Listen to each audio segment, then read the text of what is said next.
안녕하세요. 세상만사 신기한 이야기를 옛날 이야기처럼 술술 풀어드리는 과학을 듣다입니다. 본격적인 이야기를 시작하기 전에 문득 궁금해지네요. 지금 우리 선생님께서는 따뜻한 아랫목에 계신가요? 아니면 볕 좋은 공원 벤치에 계신가요? 전국 팔도 어느 동네에서 이 방송을 듣고 계신지 댓글로 살짝 귀뜸해 주시면 제가 그쪽을 향해 더 반갑게 인사를 올리겠습니다. 자, 그럼 오늘 이야기 보따리를 한번 풀어볼까요? 네, 오늘 이야기의 주제는 밤하늘의 희미한 구름 조각처럼 보이는 안드로메다입니다. 안드로메다. 사실 이 이야기를 하려면 먼저 우리 밤하늘의 은하수 이야기부터 시작해야 할 것 같아요. 은빛 강물이라는 뜻이 참 시적이죠. 맞습니다. 서양에서는 밀키웨이, 그러니까 우윳길이라고 불렀고요. 여기에는 그 유명한 그리스 신화가 얽혀 있습니다. 아, 제우스와 헤라 여신 그리고 아기 헤라클레스 이야기 말씀이시죠. 네, 헤라 여신이 잠든 사이에 제우스가 아기 헤라클레스에게 젖을 물리다가요. 그만 여신이 잠에서 깨서 깜짝 놀라는 바람에 젖이 밤하늘에 쫙 흩어 뿌려졌다는 거죠. 그게 바로 우윳길이 되었다는 설화입니다. 재미있는 건 그 신화에서 현대 과학 용어가 나왔다는 점이에요. 그렇죠. 젖을 뜻하는 그리스어 갈라가 바로 은하를 뜻하는 갤럭시의 어원이 되었으니까요. 자, 그럼 이제 신화의 영역에서 역사의 영역으로 한번 넘어가 볼까요? 때는 서기 964년 페르시아입니다. 네. 알스피라는 천문학자가 있었습니다. 칠흑 같은 사막의 밤에 오로지 맨눈으로 하늘을 관측하던 사람이었죠. 그가 안드로메다 자리에서 무언가 이상한 걸 발견하죠. 별도 아니고 그렇다고 그냥 구름도 아닌 어떤 뿌연 덩어리요. 맞습니다. 그가 남긴 기록이 아주 인상적입니다. 딱 한 문장이었거든요. 여기 작은 구름 조각 리틀 클라우드가 하나 있다. 이게 바로 인류가 우리 은하 밖의 다른 은하를 기록한 최초의 순간이었습니다. 그런데 알스피 자신도 그게 뭔지는 전혀 몰랐던 거잖아요. 몰랐죠. 그리고 그 뒤로 거의 1000년 동안 인류는 계속해서 오해를 합니다. 저 안드로메다는 우리 은하 안에 있는 그냥 가스 덩어리 혹은 성운일 거라고요. 심지어 18세기의 샤를 메시에는 M31이라는 번호까지 붙였죠. 이게 혜성이 아니니까 나중에라도 헷갈리지 말자. 뭐랄까요? 일종의 주의사항 목록이었던 거죠? 네, 맞습니다. 일종의 오답 노트에 기록해버린 셈입니다. 당시 인류의 우주관이라는 게 이 우주는 우리 은하가 전부다라는 생각에 갇혀 있었거든요. 아, 그야말로 우물안 개구리였군요. 우리 은하라는 우물 밖은 상상조차 못했던 거네요. 바로 그 우물벽을 두고 20세기 초에 거대한 논쟁이 벌어집니다. 1920년 4월 26일 미국 워싱턴에서 열린 대논쟁, The Great Debate입니다. 두 천문학자가 아주 팽팽하게 맞섰다고 들었습니다. 네, 한쪽은 당대 최고의 천문학자였던 할로우 셰플리였습니다. 셰플리의 주장은 간단했죠. 우리 은하가 우주의 전부다.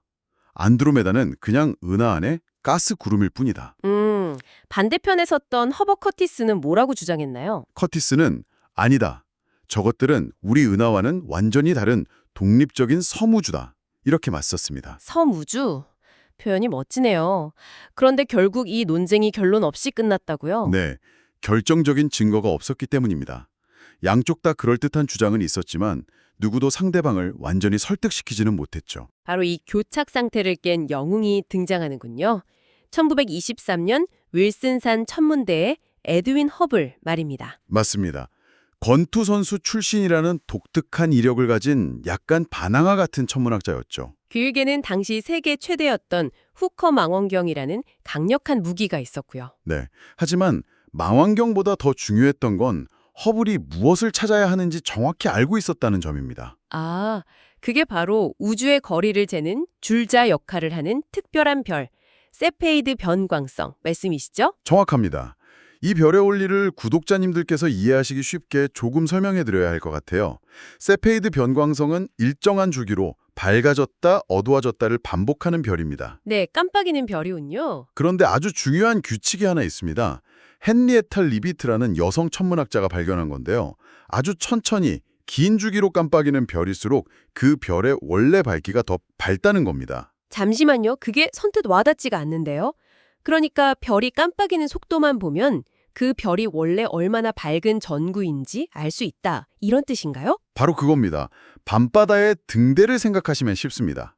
예를 들어 10초에 한 번 깜빡이는 등대는 아주 밝은 전구를 쓰고 1초에 한 번 깜빡이는 등대는 좀 어두운 전구를 쓴다는 규칙을 우리가 안다고 해보죠. 네. 그때 저 멀리서 아주 희미한 불빛이 10초에 한 번씩 깜빡이고 있다면 우리는 바로 알 수 있죠.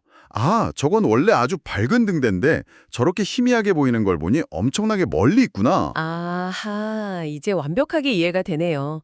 보이는 밝기랑 원래 밝기를 비교해서 거리를 계산할 수 있는 거군요. 허블은 바로 그 우주적 등대를 안드로메다 안에서 찾으려고 했던 거고요. 그렇습니다. 며칠 밤낮으로 안드로메다를 찍은 사진 건판들을 비교하던 허블은 마침내 그 뿌연 안개 속에서 밝기가 변하는 별 하나를 찾아냅니다. 아, 드디어 찾아냈군요. 네, 얼마나 흥분했던지 그 사진 건판 위에 붉은 펜으로 이렇게 휘갈겨 썼다고 합니다. BAR 하고 느낌표까지 딱 찍어서요. BAR. 아, 베리어블, 즉 변광성을 찾았다는 뜻이군요. 맞습니다. 그 낙서가 뭐랄까요? 인류의 우주관을 송두리째 바꾼 역사상 가장 위대한 낙서가 된 겁니다. 그 낙서 한 줄이 모든 걸 바꾼 셈이네요. 그래서 계산 결과는 어땠습니까? 결과는 충격적이었습니다. 약 90만 광년. 90만 광년이요? 당시 세플리가 우주의 전부라고 주장했던 우리 은하의 크기가 30만 광년이었는데 네.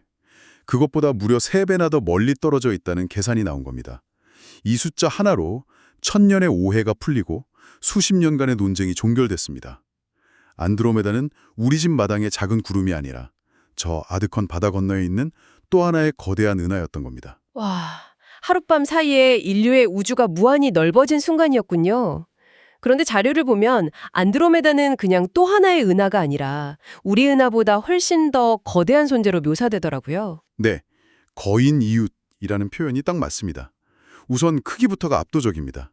우리 은하의 지름이 약 10만 광년인데요. 안드로메다는 22만 광년에 달합니다. 2배가 넘는군요. 별의 개수는 차이가 더 극적입니다. 우리 은하가 약 4천억 개의 별을 품고 있는데 안드로메다에는 무려 1조 개의 별이 있습니다. 1쪽에 정말 그 숫자는 상상조차 하기가 어렵네요. 우리가 평생 먹는 밥알 개수보다도 훨씬 많은 태양들이 저 작은 점 하나에 들어있다는 거잖아요. 네, 그렇죠. 그리고 그 거대한 제국의 중심부는 더 기이하고 어찌 보면 좀 섬뜩하기까지 합니다. 섬뜩하다니요? 허블 우주망원경이 안드로메다의 중심부를 자세히 들여다봤더니 핵이 2개로 보이는 이중핵 구조가 발견됐습니다. 심장이 2개라고요? 네. 과학자들은 이게 과거의 안드로메다가 다른 작은 은하를 집어삼키고 그 중심 핵이 미처 다 소화되지 않은 채 남아있는 흔적일 거라고 추정합니다. 즉, 안드로메다는 다른 은하를 잡아먹으면서 성장하는 식인 은하, 캐니벌 갤럭시라는 거죠. 식인 은하라니 은하들이 서로를 잡아먹는다는 개념 자체가 굉장히 충격적인데요. 그 중심에는 태양 1억 개를 합친 것과 같은 질량의 초대 질량 블랙홀이 도사리고 있고요. 그럼 밤하늘의 저 아름다운 모습이 사실은 수많은 희생자들의 흔적으로 만들어진 거군요. 바로 그겁니다. 그리고 그 포식의 흔적은 주변에서도 발견됩니다. 안드로메다 주변을 맴도는 M32라는 작은 위성은하가 있는데요. 네. 이 은하는 원래 아름다운 나선파를 가진 독립적인 은하였을 겁니다. 하지만 안드로메다의 너무나도 강력한 중력에 의해서 겉부분의 별과 가스를 모두 뜯겨버렸습니다. 이걸 조석 박리라고 부릅니다. 아, 자료에 나온 그 껍질이 벗겨지고 알맹이만 남은 밤톨 신세라는 비유가 정말 와닿네요. 우주가 우리가 생각하는 것처럼 평화로운 곳이 아니라 그야말로 약육강식의 정글과도 같군요. 그리고 그 정글의 최상위 포식자가 지금 우리를 향해 똑바로 돌진하고 있습니다. 네, 돌진한다고요? 지금 이 순간에도 안드로메다는 초속 110km의 속도로 우리 은하를 향해 다가오고 있습니다. 1초에 서울에서 천안까지 가는 엄청난 속도죠. 피할 수도 없는 정면 충돌이 예고된 셈이군요. 그럼 약 40억 년 후에는 두 은하가 부딪힐 텐데 그때가 되면 정말 별들이 서로 충돌하고 대재앙이 펼쳐지는 겁니까? 많은 분들이 그렇게 상상하시지만 실제 충돌의 모습은 조금 다릅니다. 결론부터 말씀드리면 별과 별이 직접 부딪힐 확률은 거의 0에 가깝습니다. 정말요? 왜 그렇죠? 은하 내부는 사실상 텅 빈 공간이나 마찬가지이기 때문입니다. 별과 별 사이의 거리가 상상 이상으로 멀거든요. 거대한 축구장 두 개가 겹쳐진다고 해도 그 안에 흩어져 있는 모래알 두 개가 부딪힐 확률이 거의 없는 것과 같은 이치입니다. 아, 물리적인 파괴는 없군요. 그럼 그냥 서로 스쳐 지나가는 건가요? 아닙니다. 물리적 충돌은 없지만 두 은하의 어마어마한 중력이 서로를 붙잡고 뒤흔드는 그야말로 거인들의 왈치가 시작됩니다. 거인들의 왈치요. 네, 두 은하는 서로의 중력 때문에 엿가락처럼 길게 늘어났다가 다시 뭉치기를 수억 년 동안 반복합니다. 이 과정에서 두 은하의 원래 형태는 완전히 파괴되고 뒤섞이게 되죠. 파괴와 재창조의 춤이군요. 그 춤이 끝나면 어떤 모습이 될까요? 수억 년에 걸친 합병의 춤이 끝나면 우리 은하와 안드로메다는 마침내 하나의 거대하고 둥근 타원 은하로 새롭게 태어납니다. 아, 새로운 은하가 탄생하는군요. 네, 과학자들은 이 미래 은하에 밀코메다라는 이름까지 미리 붙여두었습니다. 우리 은하 밀키웨이와 안드로메다를 합친 이름이죠. 이것은 파괴나 죽음이 아니라 융합을 통한 재탄생에 가깝습니다. 두 거대 가문의 우주적 결혼식이라고나 할까요? 자, 그럼 이 장대한 이야기를 우리 자신과 한번 연결해보면 좋겠습니다. 사실 이 모든 우주의 역사가 우리와 전혀 상관없는 이야기는 아니잖아요. 맞습니다. 아주 중요한 지점입니다. 우리 몸을 이루고 있는 원소들을 생각해보면 알 수 있죠. 칼슘, 철, 산소 같은 이런 무거운 원소들은 처음부터 우주에 존재했던 데 아닙니다. 네, 별의 내부에서 만들어졌다고 들었습니다. 바로 그거죠. 별의 내부에서 핵융합으로 만들어지고 그 별이 마지막에 초신성 폭발이라는 장렬한 최후를 맞이할 때 우주 공간으로 흩뿌려진 것들입니다. 제 무릎에 칼슘, 제 피 속의 철분이 모두 먼 옛날 어느 별의 일부였다는 말이군요. 그렇습니다. 우리는 모두 별의 먼지이고 별의 자손, 스타더스트인 셈입니다. 40억 년이라는 우주의 시간에 비하면 우리 인간의 삶은 정말 찰나에 불과한데 말이죠. 네. 하지만 바로 그 찰나를 사는 우리 인간만이 이 영원하고 거대한 우주를 인식하고 그 아름다움에 감동할 수 있다는 점, 어쩌면 그것이 인간의 위대함이 아닐까 싶습니다. 천문학자 칼 세이건의 말이 떠오르네요. 우리는 우주가 자기 자신을 알아가기 위해 만든 존재다. 정말 멋진 말이죠.